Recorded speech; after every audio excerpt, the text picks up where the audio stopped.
doa kerajaan. Bagaimana kita berdoa dalam konsep kerajaan? Suatu kali Yesus ditanya oleh para muridnya dalam Lukas 11. Mereka berkata begini, "Tuhan, ajarlah kami untuk berdoa sama seperti yang diajarkan Yohanes kepada murid-muridnya." Lalu Yesus mulai mengajar tentang doa. Nah, saudara, seringkali dalam konsep kita, pemikiran kita, doa itu harus dilandaskan oleh apa? Berdasarkan apa? Kebutuhan. Harus ada hal yang dibutuhkan, baru kita meminta, kita berseru, kita berdoa. Tapi Yesus mengajarkan doa kerajaan, doa yang berbeda. Karena begini, ketika kebutuhan kita sudah terpenuhi, maka kita tidak akan berdoa. Banyak kali terjadi kegerakan rohani, kegerakan doa yang luar biasa. Tapi setelah itu beberapa lama kemudian padam kembali. Kenapa? Karena kebutuhan. Nah, doa kerajaan yang Yesus ajarkan adalah seperti ini. Bapa kami yang di surga, dikuduskanlah namamu, datanglah kerajaanmu. Berikanlah kami setiap hari makanan kami yang secukupnya, dan ampunilah kami akan dosa kami, sebab kami pun mengampuni setiap orang yang bersalah kepada kami. Dan janganlah membawa kami ke dalam pencobaan, dan seterusnya.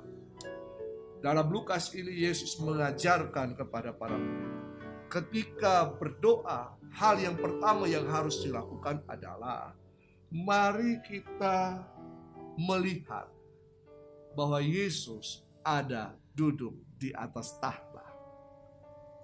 Doa kerajaan harus melihat bahwa Yesus itu sudah duduk di atas tahta. Sebagai apa? Sebagai raja, sebagai pemerintah, sebagai yang berdaulat atas kehidupan kita. Nah, ketika Yesus ada di dalam kerajaan, Yesus menjadi raja, maka seluruh masyarakatnya, seluruh umat kerajaan itu pasti akan mendapatkan pemeliharaan dari sang raja. Yang artinya kita melihat bahwa kehidupan kita akan baik-baik saja kalau Yesus duduk di atas tahta. Karena itu, ketika kita berdoa, ucapkanlah kata-kata, kalimat yang memuliakan Tuhan, yang menghormati Tuhan pada posisi, yang menghormati siapa Yesus, keberadaan Yesus itu sendiri. Jangan mulai dengan proposal. Tuhan Yesus, terima kasih. Saya minta ini, saya minta ini, saya minta ini, saya minta ini. Tapi muliakan Tuhan terlebih dahulu. Tempatkan Tuhan pada posisinya.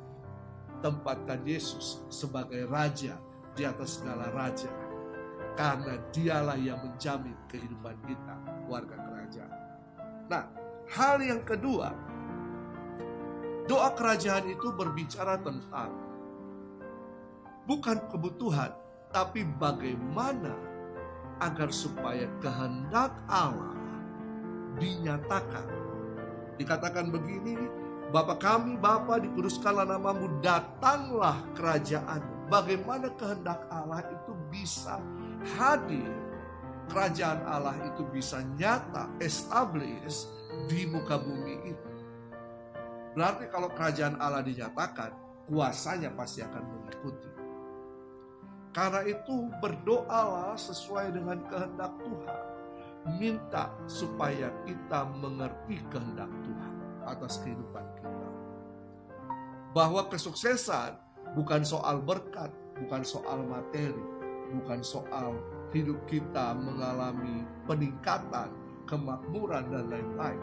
Tapi kesuksesan itu berbicara bagaimana saya dan saudara bisa mengenal, mengetahui kehendak Tuhan dan melakukan kehendak Tuhan.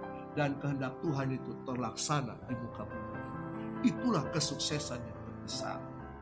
Nah, yang ketiga berbicara tentang doa kerajaan adalah doa yang dibangun di atas dasar